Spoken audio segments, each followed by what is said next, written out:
Alright, so this video is going to kick off the second LPA giveaway of a complete Napoleonic system. This is a double scale system. Showing you the box right now. I'll go ahead in a minute, I'll go ahead and open it up and show you what everything is going to be in it. But what I thought I'd do first is cover the rules of it. The rules will also be posted in the description for everybody to look at, but I'll go over them here now so that everybody knows what's going on. Alright, I don't know if this is going to be visible in your screen, but I'll just go ahead and go over them real quickly. Rule number one, first of all, the game is free as described, but the winner needs to agree to pay for the actual shipping costs by USPS to receive the game. Mailing receipt would be provided upon request. I'm happy to make these games for free, but the actual out-of-pocket expense of shipping them, that's a little bit more than I want to handle. The contest will run from the date of posting, which is today, Friday, June 19th, 2026, until 12 p.m. Mountain Standard Time, Friday, July 17th, 2026. So that's a period of 4 weeks. One entry per person. And if you're a previous winner, I'm asking you not to enter. I'd like to give the newbies a chance to get into Napoleonics, if possible.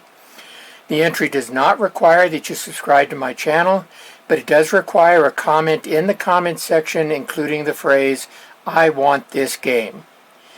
This contest is for U.S. residents and mailing addresses only.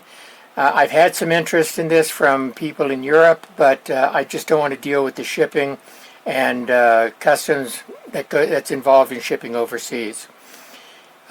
Winner will be determined at random no later than Sunday, July 19th, 2026. That's 2 days after the contest closes, but I may do it sooner than that.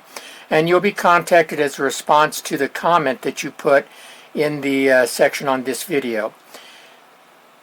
Now, I'm going to show you a set that includes a French and Russian army, but the winner will be able to choose from any available coalition army. Right now, I have Russian, Prussian, and British armies available. I have a British Waterloo army, and I have a British Peninsular War army available. I'm starting an Austrian army at this time, but I don't know if it's going to be finished by the time the contest ends. But you get to choose between whichever coalition army that you want. If you provide me an email address for contact, they will only be used to respond to inquiries and will not be shared with any other entity. And finally, this contest is completely my responsibility.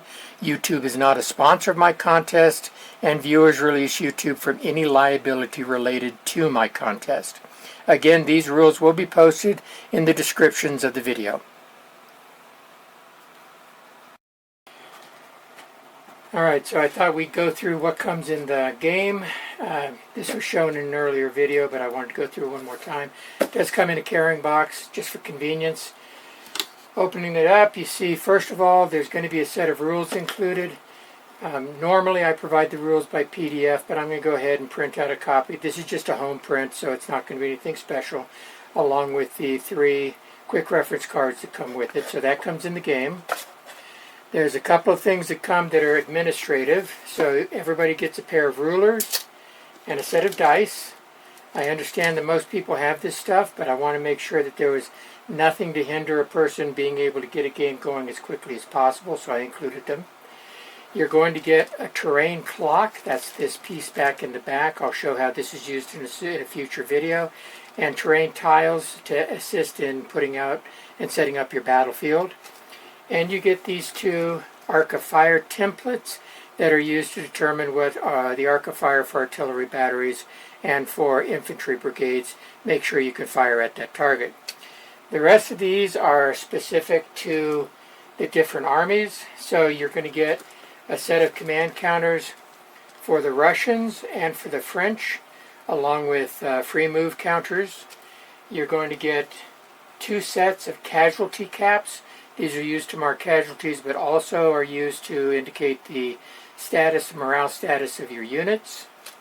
You're going to get objective markers for the French and for the Russians. I'll show how these are used in the future video. You're going to get 2 packages of formation markers. Formation markers are used along with deployment counters. If you have a deployment counter on the board with no marker on it, it's assumed to be in column formation. But you can use the marker to show that the deployment counter is in line or skirmish line or square. This allows you to both make sure your unit is in the formation you want when it's revealed, and also it encourages or helps with fog of war by letting you put a marker on a dummy counter, which may lead the opposing player to believe it's a real unit instead of a dummy. So you get 2 sets of those. You get 2 sets of deployment counters, blue for the French and red for the Allied, whichever player it is. And finally, you're going to get 2 sets of assembly area markers. Each package contains a flank march assembly area and a reserve assembly area, and these are where you position them on the board so that you can put deployment counters or dummy counters on them to represent either a flank march and or a reserve formation. So you get 2 of those. Sorry, I'm losing my voice a little bit. I went on a hike this morning and it kind of wore me out. Alright, you're also going to get the army box right here. As I said, this has a French and a Russian army in it, and I'll pull these out of the box and show you what comes in them a little bit later in a little bit more detail. And finally, you get right here, this is your terrain box. So the terrain box, first thing you're going to get is you're going to get these 3 templates that are used to represent 1 medium or large and 2 small forests, and then you get a total of 24 trees. That's 12 pine trees and 12 broadleaf trees, and those are set up on 4 triple tree stands, 4 double tree stands, and 4 single tree stands, so 24 total. I'm not going to pull them out of the box. You're also going to get 3 hills, 2 small hills, and 1 large hill. You're also going to receive, these aren't actual terrain pieces, but they're necessary for the game. These stands are used if the French infantry deploy into skirmish formation. I'll show how those are used later. 4 of those. You're going to get these 4 wagon sets in here. 2 of them are Russian, 2 of them are French, and they're used for line of communication troops. You're going to get a bag with 4 stone wall sections and 4 hedge sections, so that you can use those for decoration. The hills, and the stone walls actually provide protection. You're going to get a bag that has 3 bridges in it, 1 medium-sized bridge and 2 smaller bridges. You're going to get a bag that has 2 town bases and 4 buildings, and a bag that has 2 farmhouses with 4 fields. You can't see all 4 of them in there, but there are 4 fields in here. You're going to get a bag that has material to make roads, and a bag that gives you material to make river sections. Finally, in the bottom of the box, pull up on this tab and you get 2 battlefield sections. Each battlefield section folds open, and each one is 12 inches deep by 30 inches wide. So the whole battlefield is 24 inches deep and 30 inches wide, which is of sufficient size to fight some nice battles using this double scale game. Again, when I put this game together, I wanted to make sure that you had everything you needed to not only set up a battlefield, but to set up an attractive battlefield with the kind of terrain that, quite honestly, I didn't have when I played for probably the first 10 or 15 years while I was gaming. So everything's included in the box. Next, I'll go ahead and set up the army so you can take a look at them, and then we'll go from there.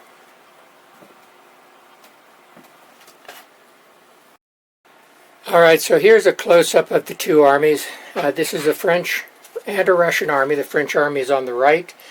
French army is on the left, Russians are on the right. They both have exactly the same makeup. Each one contains 7 brigades of infantry. That's 4 brigades of line, 2 brigades of light, and 1 of grenadiers.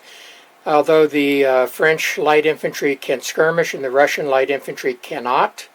They get each 4 stands, a total of 12 figures of cavalry in each army. They also get 4 batteries of artillery, 1 heavy, 2 light, and 1 horse. and a command group up front. The French get 3 lieutenants and a general. The Russians get 2 lieutenants and a general.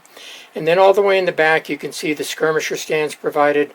That's 2 stands of 3 figures each for the French army, and 1 stand with just 2 figures to represent the very limited skirmishing capability of the Russian army.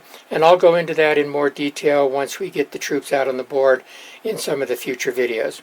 So anyway, just so you know, this particular set totals 84 figures of infantry, 24 of cavalry, 10 artillery crewmen along with 8 guns, 9 leaders including their escorts, and 8 skirmisher figures for a total of 135 hand-painted miniatures.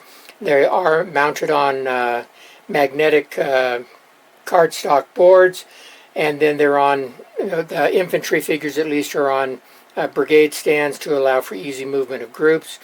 So that's what you get. That's a total set. Now if you were to order a British, Austrian, or Prussian army, the numbers would be slightly different because those armies get 8 brigades of infantry but only 3 of cavalry, and also they might have different numbers of skirmishers attached and different numbers of lieutenants. But it's always going to be at least 130, 135 figures in each of the armies.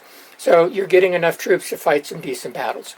All right, so hope you guys are excited about this. I'm happy to be giving away a second game. I really like the idea of getting some of these games into the hands of people who have never played Napoleonics before or have never had armies of their own. So hope this goes well. Thanks.